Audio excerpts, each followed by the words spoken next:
कहते हैं कि वक्त कब बदल जाए ये ऊपर वाले के सिवा कोई नहीं जानता। देश के सबसे बड़े सूबे की सियासत में कभी कद्दावर नेता माने जाने वाले स्वामी प्रसाद मौर्य के साथ भी यही हुआ है।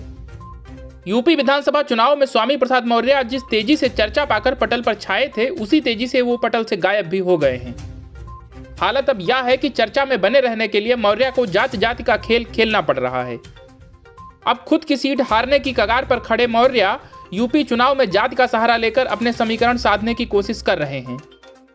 पूर्व कैबिनेट मंत्री और अब समाजवादी पार्टी के नेता स्वामी प्रसाद मौर्य ने योगी सरकार पर निशाना साधने की कोशिश करते हुए कहा है कि आदित्यनाथ की सरकार जाति देखकर अपराधियों पर कार्रवाई करती है।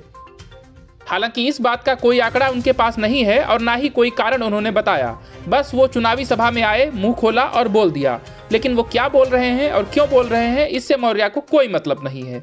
जालौन के कोंच नगर में एक पार्टी प्रत्याशी के समर्थन में प्रदेश अध्यक्ष नरेश उत्तम के साथ जनसभा करने पहुंचे स्वामी प्रसाद मौर्य ने कहा कि योगी सरकार जातिवाद कर रही है, जातिवाद के समंदर में डुबकी लगा रही है।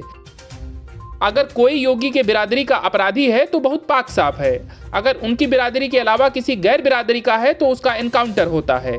दरअसल मौर्य पूर्व सांसद धनंजय सिंह के सहारे योगी पर निशाना साधने की कोशिश कर रहे थे। मौर्य ने कहा कि योगी के बिरादरी का कोई अपराधी है तो पुलिस लाइंस के बगल क्रिकेट खेलता है, लेकिन अन्य कोई होता है तो उसका एनकाउंटर होता है। धनंजय सिंह पर कई आपराधिक मामले दर्ज हैं, उसके बावजूद वो खुलेआम पुलिस लाइन के बगल में क्रिकेट मैच खेल रहा है। मौर्य ने दूसरे चरण के चुनाव में शाहजहांपुर में हुई सपा बूथ एजेंट की हत्या का भी जिक्र करते हुए कहा कि सपा कार्यकर्ता की निर्मम तरीके से गोली मारकर हत्या कर दी गई।